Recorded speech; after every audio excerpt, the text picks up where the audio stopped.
Décision Plus est au service des investisseurs boursiers depuis 1987, au tout début de l'autonomie boursière. Notre logiciel de graphique Market Vision Plus et notre logiciel de code dynamique Trader Plus en ont fait sa renommée. Nous sommes encore ici parce que nous évoluons sans cesse et que nous servons bien nos clients. Découvrez nos produits et services spécialement conçus pour l'investisseur actif et autonome dans la boutique Décision Plus. Le logiciel de graphique Market Vision Plus est en français.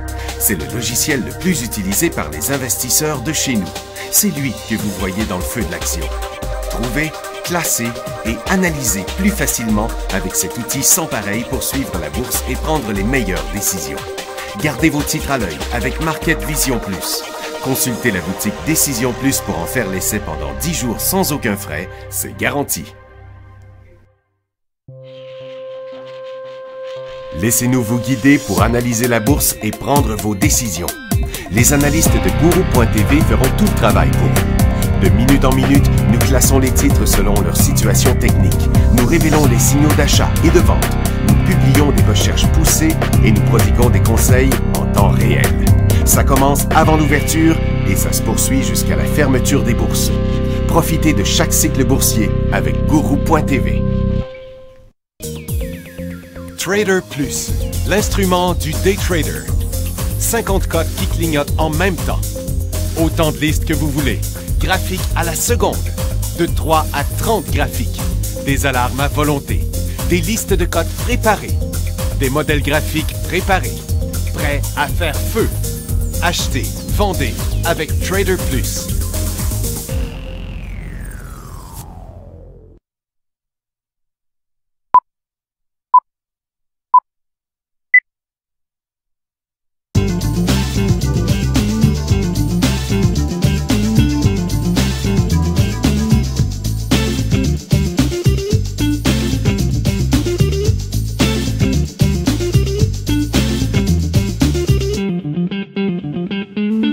Bonjour tout le monde, bienvenue dans le feu de l'action, vendredi le 18 septembre 2015.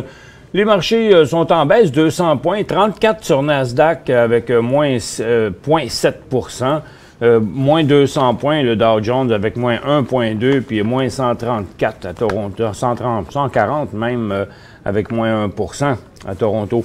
C'est allé plus bas que ça et on dirait bien que ça va y retourner parce que c'est en route là, dans le moment. Donc, les marchés ont ouvert en baisse sur Nasdaq. On va m'apporter mon graphique. Merci. Et donc, depuis que ça a ouvert en baisse ce matin, ça a remonté, mais de peine et de misère. Là, on est encore en train de redescendre. Sur le Dow Jones, un petit peu moins fort. Puis là, ben, on met de la pression encore à la baisse dans le moment. Puis le TSX, ben, un peu plus même que les autres. Là, on le voit chuter. Donc, c'est que, ben, apparemment, c'est sur le fait que la Fed fait rien, dans le fond, que le marché pense qu'il aurait dû monter les taux d'intérêt, puis que le fait qu'il ne le fasse pas, ben, c'est comme s'il ne savait pas quoi faire, puis ça crée de l'incertitude.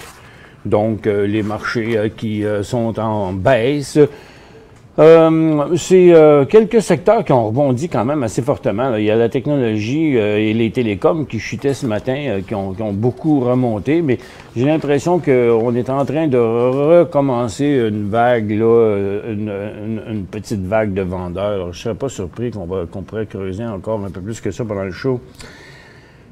Et il n'y a pas grand nouvelle à part de ça. On a juste une nouvelle pour la Grèce qui va dans l'élection pour la 3e fois en 2015, dimanche le 20 septembre. Pour l'instant, le parti d'Alexis Tsipras, je dirais dire ça, a une légère avance dans les sondages. C'est tout ce qu'on dit. Il y a quelques nouvelles ici. Bon, ça ne correspond pas à ma liste de nouvelles, Maxime. On va apporter ça ici. Bon, la première sur Aka Steel, qui ne fait pas grand-chose. Il annonce des meilleures perspectives pour son 3e trimestre. La Cour d'appel fédérale a stipulé que Apple a le droit d'empêcher Samsung d'utiliser ses inventions brevetées telles que le slide to unlock, là, celle qu'on fait glisser pour débarrer le téléphone, la correction automatique, puis les liens rapides. Et puis, Apple n'a pas souffert de ça du tout. Et c'est pas non plus apprécié, mais c'est le marché qui descend. Aujourd'hui, c'est les titres qui sont un peu fous. On va le voir tantôt. C'est plutôt du côté des titres de santé. Bon, c'est tout pour ces nouvelles-là. Quelques-unes du côté canadien aussi. On va aller voir ça dans ce coin-là. Tiens, ici.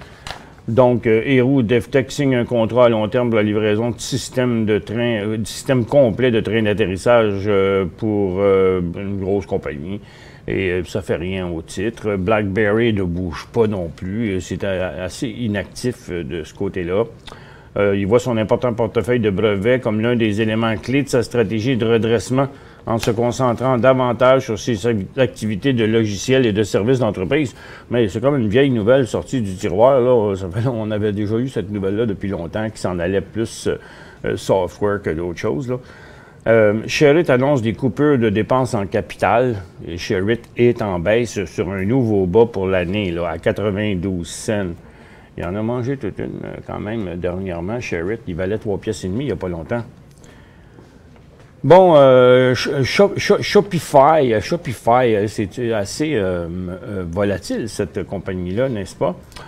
Ils ont grimpé après que la compagnie a établi un partenariat avec Amazon pour aider les commerçants à créer leur propre site de magasinage en ligne. Amazon a conseillé aux utilisateurs de son propre logiciel Amazon Web Store à utiliser dorénavant les services de Shopify. Donc, c'est le fun, ça, pour la compagnie. Barrick Gold annonce la fermeture d'un de ses importants bureaux aux États-Unis ainsi que le démantèlement de son unité de cuivre pour diminuer ses coûts.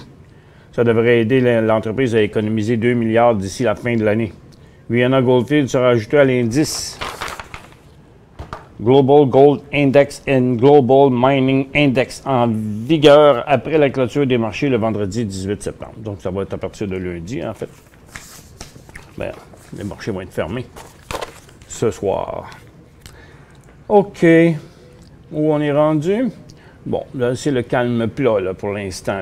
Le marché, ne sait plus trop quel bord prendre. On dirait bien que ça va être le côté d'en bas, par exemple. Et puis, au niveau des secteurs, aujourd'hui, comme on a présentement le secteur énergie qui avait chuté ce matin, après un certain rebond, est reparti encore en baisse. Et c'est le cas de plusieurs secteurs, dont le secteur minier qui a chuté. Il n'a pas rebondi fort, mais ça fait 4 fois ce matin là, qu'on teste ce support-là. Donc, ça veut dire que c'est possible de voir décrocher ça plus bas. L'or a monté ce matin, les orifères aussi, mais descendent depuis ce temps-là. Résultat, c'est 0. Consommation discrétionnaire a chuté, a remonté un peu, la consommation de base aussi, mais les services financiers et les industriels demeurent en bas. Les secteurs qui ont sauvé la situation après l'ouverture, c'est la technologie qui a complètement regagné tout ce qu'il avait perdu, les télécoms aussi et la santé. On va avoir une petite pause et après ça, on va aller voir ces fameux titres de santé-là qui bougeaient. Sont dans quelle liste, les titres? Dans liste 3? D'ailleurs, ils sont tous des candidats avec quand même pas mal de potentiel encore du côté des titres intra-séance et en day trading. Là. On y revient dans un instant.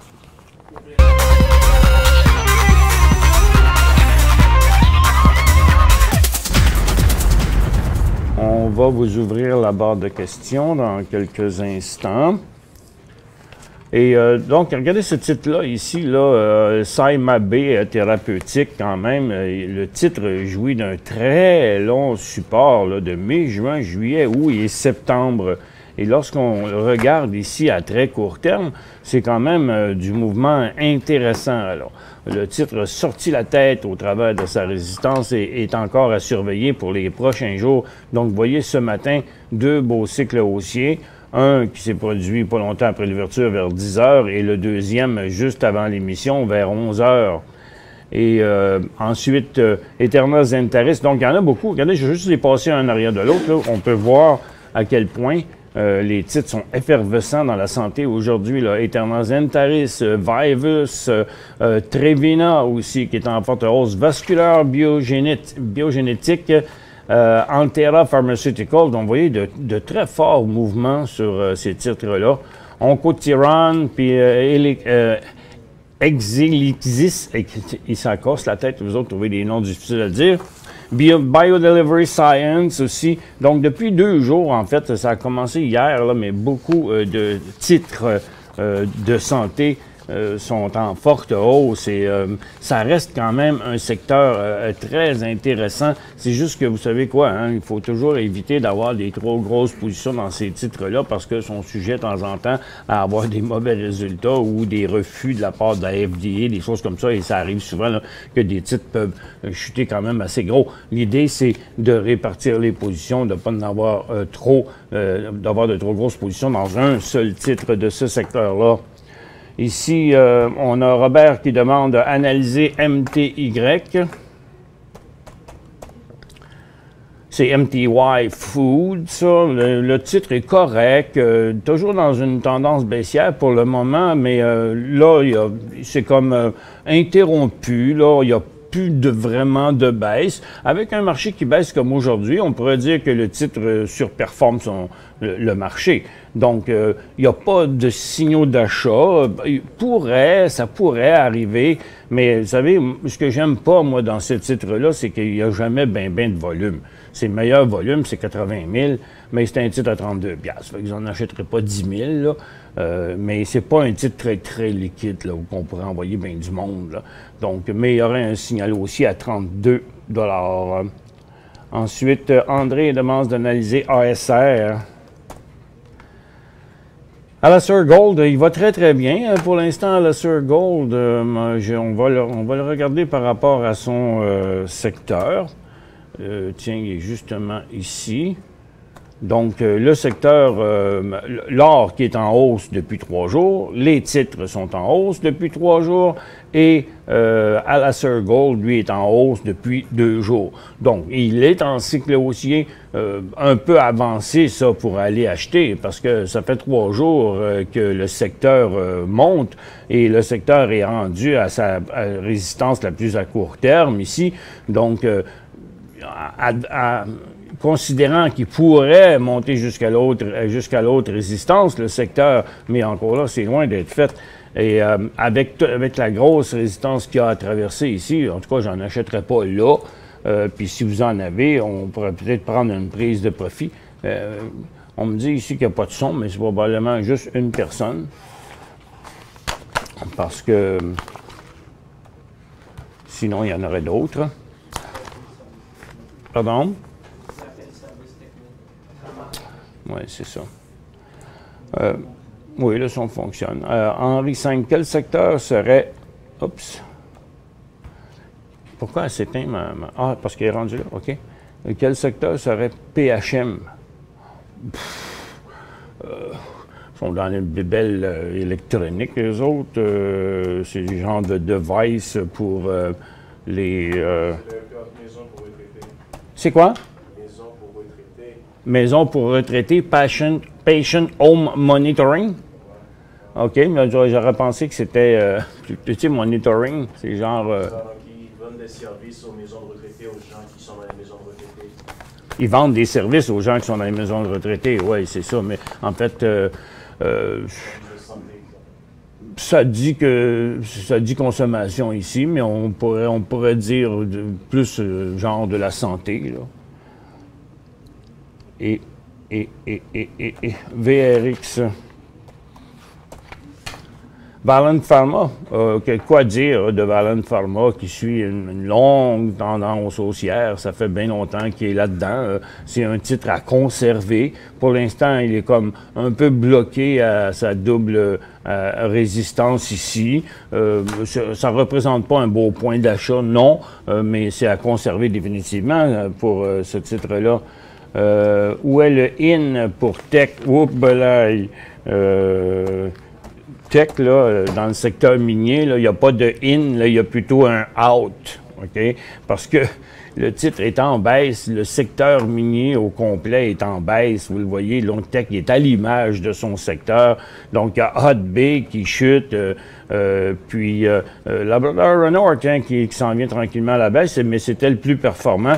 Donc, la plupart des titres miniers, des gros titres miniers, là, sont tous en baisse. Là. Donc, c'est un secteur, dans le moment, là, totalement à éviter. Pour joindre Michel Carignan et son équipe par courriel, écrivez à michelcarignan@decisionplus.com. 5 bonnes raisons de gérer vos investissements avec Banque Nationale Courtage Direct. Des frais de commission fixes à 9,95 en tout temps pour tous les clients et à partir de seulement 6,95 si vous êtes un investisseur actif. Aucun frais d'administration annuel si vous détenez plus de 20 000 $ dans vos comptes. La possibilité d'ouvrir des comptes enregistrés en devise américaine.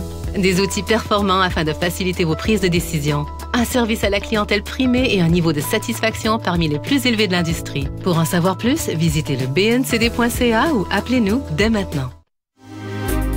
Décision Plus est au service des investisseurs boursiers depuis 1987, au tout début de l'autonomie boursière. Notre logiciel de graphique Market Vision Plus et notre logiciel de code dynamique Trader Plus en ont fait sa renommée. Nous sommes encore ici parce que nous évoluons sans cesse et que nous servons bien nos clients. Découvrez nos produits et services spécialement conçus pour l'investisseur actif et autonome dans la boutique Décision Plus.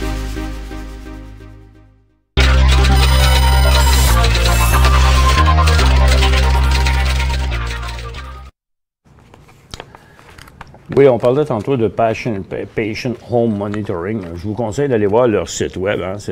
Ils sont dans les services pour les gens âgés, mais surtout pour toutes sortes de problèmes. Ceux qui ont des problèmes cardiaques, ceux qui ont des problèmes d'obésité. La compagnie fonctionne par acquisition aussi, mais c'est assez complexe. Là, mais on pourrait dire qu'ils sont du domaine de la santé sans être nécessairement une pharmaceutique. Ils ont des services de santé. Et on disait que Tech a oublié complètement le secteur TLT maintenant. François demande TLT. Teralyse Technologies. Le titre suit une tendance haussière. Pour l'instant, il n'y a pas rien, il n'y a pas de gros mouvement clair et évident. Là, on va faire un petit ménage dans ces volumes ici. Tiens, comme ça. Et donc là, le titre vient d'arriver à une résistance importante. Ça fait plusieurs fois depuis le mois de mars que le titre arrive, s'installe dans cette zone-là, entre 35 et 40, plus proche de nous de maintenant, mois de mai, mois de juillet et présentement. Donc, il semble que c'est une zone assez difficile à traverser, ça. Donc, pour l'instant, c'est sûr, il monte. Donc, on a un titre comme ça, on va le conserver. Et où représenterait-il un beau mouvement? Bien, lorsqu'il va passer cette résistance-là ici, donc après une certaine accalmie qu'il devrait avoir, aujourd'hui semble être sa première journée, donc lorsqu'il repasserait les 38 cents à peu près, là, il y aurait quand même une belle démonstration technique que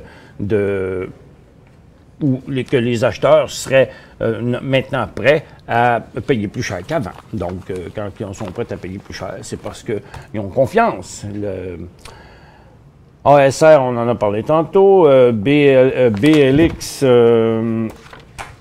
BLX et Boralex. Boralex assez tranquille, dans un rebond à l'intérieur d'une tendance baissière.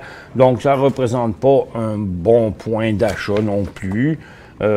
Et pour l'instant, si on le regarde sur son long terme, le titre avait quand même passé un support assez important, là.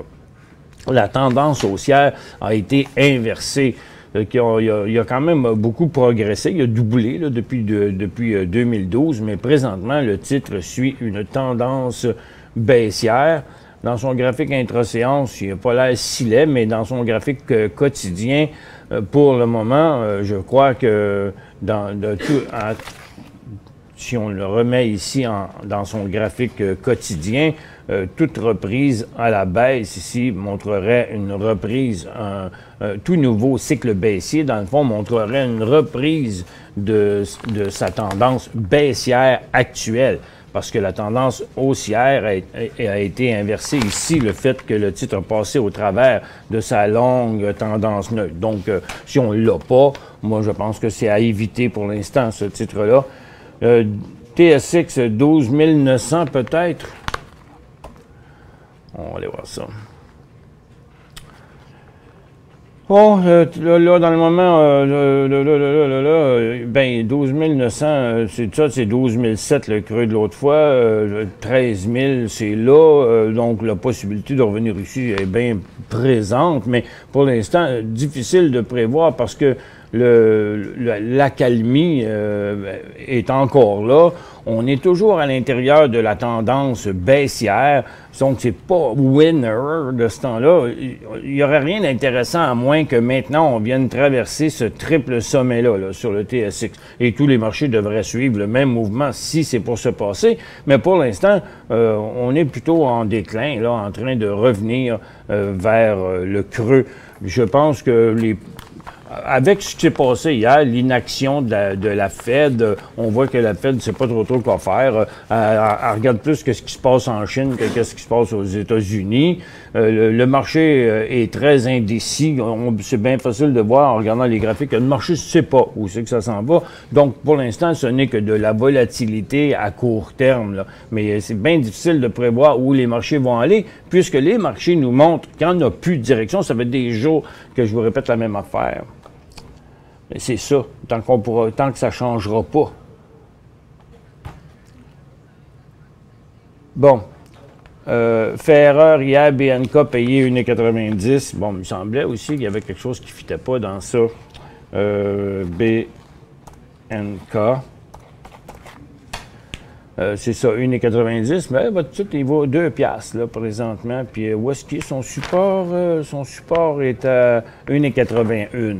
Il n'y a rien de positif pour BNK pour l'instant, parce que chaque sommet est toujours plus bas. Et là, pour l'instant, il s'en va à la baisse. Il y a quand même un bon support. Techniquement, il n'y a pas de signal de vente avant de traverser le support, mais qui va être à 1,80. Donc, par le temps que ça va paraître, il va être 1,75. Puis, vous l'avez payé 1,90. Fait que ça serait une perte. Dans le moment, il vaut 2 piastres. Vous ne perdez pas d'argent. Bon, qu'est-ce que vous diriez de sortir de là, dans le fond? T'sais? Parce que quand il y aura le signal, ça va être une perte. C'est mieux sortir avec un profit qu'une perte. Au pire, lorsque le titre sortira de sa torpeur là, de 2 piastres, là, puis qui s'élancera à la hausse, inversant sa tendance baissière, ici, comme ça, ben ça deviendra un signal d'achat. On pourrait toujours se reprendre. HGC. Ah oui, c'est c'est bien ça, c'est bien ça. HCG, je dis toujours ça à l'envers. HCG. Ici. HCG. Vous dites, est-ce que c'est sérieux? Ben, c'est toujours sérieux, là. C'est de l'argent, ça, cette affaire-là. Il n'y a pas eu de gros volume sur le mouvement des derniers jours. Mais d'un autre côté, il n'y a pas non plus de panique à la vente, là. Malgré que le titre est en tendance baissière, là, il est rendu à sa résistance. Il a monté sans avoir de très fort volume, mais remarquez qu'il se déplace de côté, là. Si on va chercher un graphique en 15 minutes, on va voir ça plus clairement. Donc, pour le moment, il n'y a pas trop de problème. Il y aura un signal d'inversement de ce cycle haussier-là à 31 piastres et demi. Puis, pour l'acheter, ben, ce ne serait pas avant les 33. À 33 piastres, il passerait cette résistance-là, qui est importante.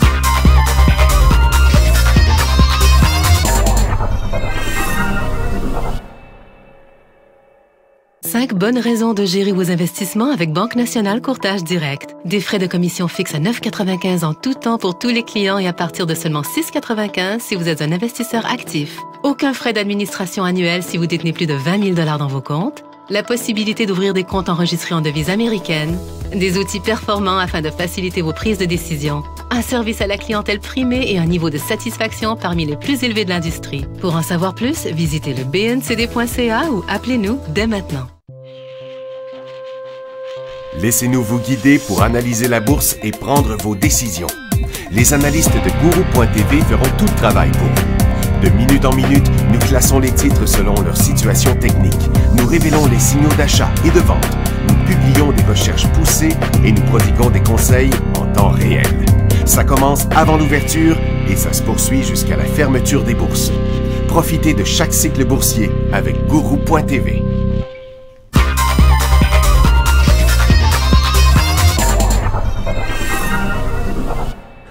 Bon retour, mesdames et messieurs. On parlait de Home Capital Group là, pour Robert. Pour le moment, vous voyez que le cycle haussier dans le graphique quotidien, qui donne une tendance haussière dans le graphique intra-séance en 15 minutes, nous montre qu'à 31,5, ce serait inversé. Ce serait un cycle baissier, il faudrait sortir si vous l'avez.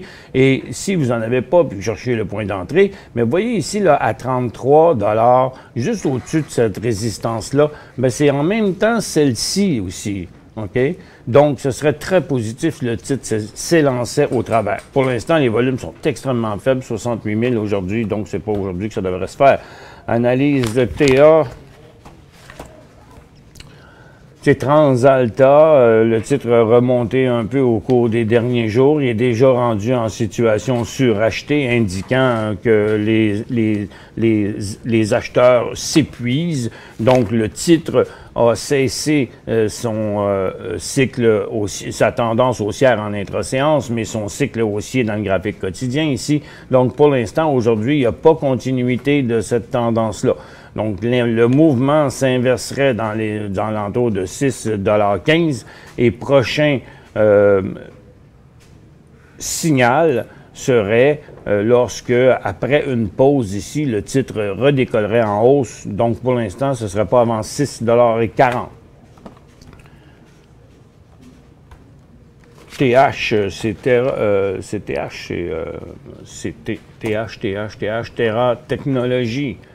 Qui donnait un signal haussier hier, sur un volume quand même assez faible, par contre. Il n'y a pas eu de gros volume comme il est capable de faire, là, dans 1,7 million à 1,5 million à 1,7 million, là, comme on a vu ici auparavant. Donc, il n'y a pas continuité pour l'instant. Sur son graphique intra-séance, on le voit quand même assez clairement, là, le blocage, là, ici. Donc, 1, 2, 3, 4. 4 fois que le titre est allé là, mais qui ne descend pas non plus en bas de 2,30 $.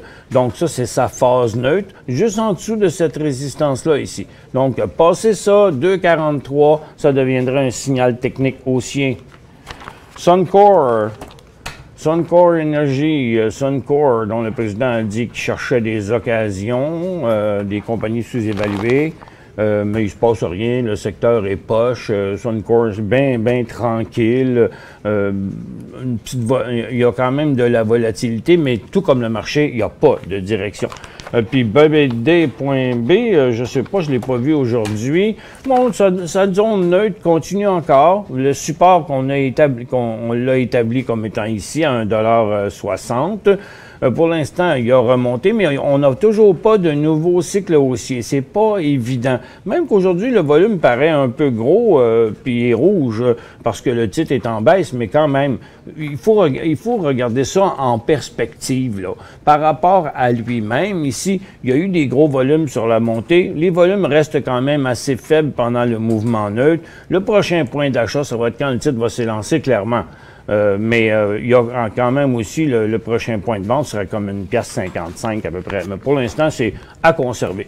Pas à acheter, puis pas à flusher non plus si vous avez déjà pris vos profits. Pourquoi les orifères ne décollent pas? OK, Mélissa. Pourquoi les orifères ne décollent pas? Ils bougent. Ils sont là. Ils sont en hausse depuis 3 jours. Mais vous savez, si on pouvait répondre à ça bien facilement, c'est parce que techniquement, c'est parce que les institutions ne se ruent pas sur les titres orifères. S'il y avait des acheteurs, s'il y avait beaucoup de demandes pour les titres orifères, bien, les titres orifères, ils monteraient. mais c'est plus le cas. Là, l'or se tient à 1136 $. Ça fait quand même un bon bout de temps qu'on est dans ce coin-là. Et regardez, TTGD, là, il est à la baisse. GLD, aujourd'hui, il est quand même en hausse de 2,6 %, mais c'est pas quelque chose de vraiment très crédible. C'est toujours à la baisse. Pour l'instant, là, je pense que tant qu'on ne redécroche pas plus creux, ben, vous pouvez garder vos positions dans l'or, mais j'hésiterais, en tout cas sur du long terme, à en acheter tout de suite, là. PLI, qu'est-ce qui se passe avec notre PLI? Quelqu'un demande de quoi là-dessus? C'est encore à conserver. Il est toujours à la même place, PLI, pour le moment. Et il a son important support de 1,75 ici. Vous voyez que la tendance, le dernier mouvement, là, c'est complètement annulé, mais il n'y a pas de signal de sortie, là, rien à paniquer avec ça pour l'instant. Même que, je dirais même que dans son long terme, PLI est comme une faiblesse. On pourrait appeler ça une faiblesse. Il s'est replié pas mal. Puis, ça pourrait être pour ceux qui n'ont pas de position là-dedans, représenter quand même un point intéressant, je trouve, dans le moment, parce que ça serait assez surprenant de le voir chuter en dessous de ça. Mais si le marché se pétait la marboulette, n'importe quoi peut arriver, là. Mais pour l'instant, c'est à conserver, je dirais. Hop, ici, on a Pierre qui a acheté du Tech à 8,91. On l'a analysé tantôt, là, puis on sait qu'il est en chute, Tech. Vous avez payé 8,91, il vaut 8,23. Puis tout nouveau bas sur Tech, comme sur les autres titres du secteur, serait un signal technique baissier. Je vous souhaite une excellente fin de semaine. On se retrouve lundi dans le feu de l'action.